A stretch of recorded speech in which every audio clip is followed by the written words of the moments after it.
है सब ठीक ठाक होंगे। मैं भी ठीक हूँ अल्हम्दुलिल्लाह। और आज की जो रेसिपी है वो एक स्नैक है। मैं बना रही हूँ आज ब्रेड पकोड़ा। तो ब्रेड पकोड़ा के लिए मैंने लिए हैं तकरीबन यह है 3 आलू है। और ये उबले हुए आलू है, उनको मैंने उबाल के और गरम गरम ही मैश कर दिया था। फिर इनको मैंने फ्रिज में रख दिया था ताकि ये थोड़े से सेट हो जाए। और इसके लिए मुझे चाहिए, यानी मिक्सचर के लिए मुझे चाहिए एक प्याज, हरी मिर्चें, हरा धनिया और पुदीना। ये मैं अब डालूंगी। जो ड्राई स्पाइसेस हैं हमारे पास उसमें है जी 1 चाय का चम्मच मैंने लिया है रेड चिली। आप फ्लेक्स भी ले सकते हैं, पाउडर भी ले सकते हैं। 1 चाय का चम्मच मैंने लिया है नमक। ये है अनारदाना, मेरे पास चूंकि अनारदाने का पाउडर था तो मैंने पाउडर लिया है। और हाफ टी स्पून मैंने हल्दी ली है और 1 ही चम्मच, चाय का जो चम्मच होता है वो मैंने लिया है चाट मसाला। ये भी इसमें आलू और स्पाइसेस हमारे मिक्स हो गए हैं काफ़ी अच्छे से। मैंने इनको मिक्स किया है। अभी रखती हूँ मैं इनको फ्रिज में ताकि ये थोड़े से ठंडे हो जाए और मसाले वगैरह। ब्रेड पकौड़ा के लिए हमें चाहिए बेसन, जो कि 1 कप मैंने लिया है तकरीबन। ये है 200 ग्राम। टोस्ट हमें चाहिए होगा। इसके किनारे में नहीं काटूंगी, किनारों के साथ ही मैं यूज़ करूंगी इसको। और जो स्पाइसेस है उनमें है सॉल्ट, हल्दी, ये भी हाफ टी स्पून है, ये भी हाफ टी स्पून है। 1 टीस्पून जीरा मैंने लिया है, 1 टीस्पून से थोड़ा सा कम रेड चिली है और बिल्कुल थोड़ा सा सोडा।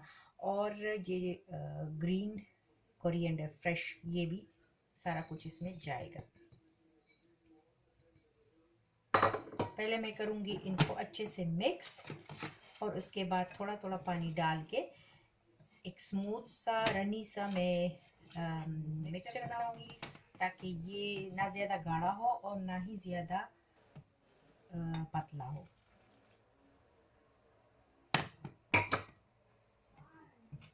मिक्सचर हमारा रेडी हो गया है। ऐसे होना चाहिए, ये देखिए। ना तो ये बहुत ज़्यादा रनी है, ना ही बहुत ज़्यादा अपना ब्रेड। और एक साइड पे मैं लगाऊंगी केचप। ये आपकी मर्ज़ी पे है, अगर आप लगाना चाहते हो तो लगा सकते हो, वैसे टेस्ट इसका अच्छा आता है। और दूसरी साइड पे मैं लगाऊंगी चटनी पुदीने वाली।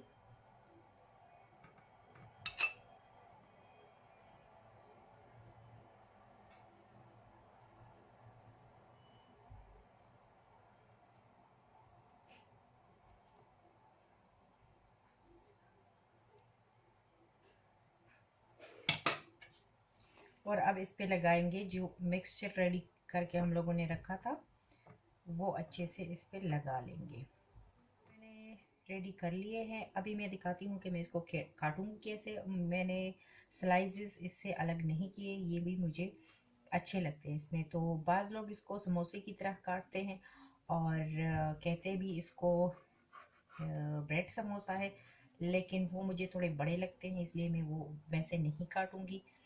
और एक शेप में दूंगी ये वाला, ये देखिए। एक शेप दूंगी ये वाला और एक शेप में दूंगी इस तरह, यानी सैंडविच की तरह काट के। कुछ लोग तो ऐसे ही उठा के उसमें बेसन में डिप करके और फ्राई करते हैं, लेकिन वो मुझे कुछ एक्स्ट्रा ही लगते हैं, तो इसलिए मुझे ये शेप अच्छा लगता है। तो मैं रखूँगी, एक तो ये शेप रखूँगी, ये वाला साइज़ में भी बिल्कुल मुनासिब है, और एक ये वाला।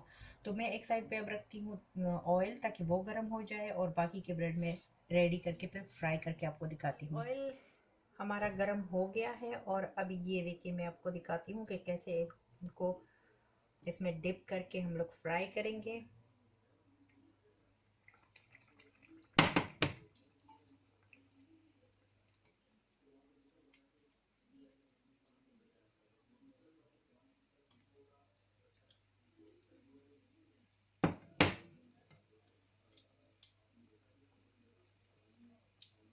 ये बेस्ट है किसी पार्टी के लिए भी, शाम की चाय के लिए, बच्चों के लिए और अफ्तारी के लिए। मेरे ब्रेड पकोड़ा बहुत मज़े के बने हैं, आप भी ज़रूर ट्राई कीजिएगा। और नेक्स्ट किसी अच्छे सी वीडियो में मिलते हैं या किसी व्लॉग में मिलते हैं। तब तक के लिए अपना ख्याल रखिए। मैं लेती हूँ इजाज़त। अल्लाह हाफिज़, टेक केयर, बाय।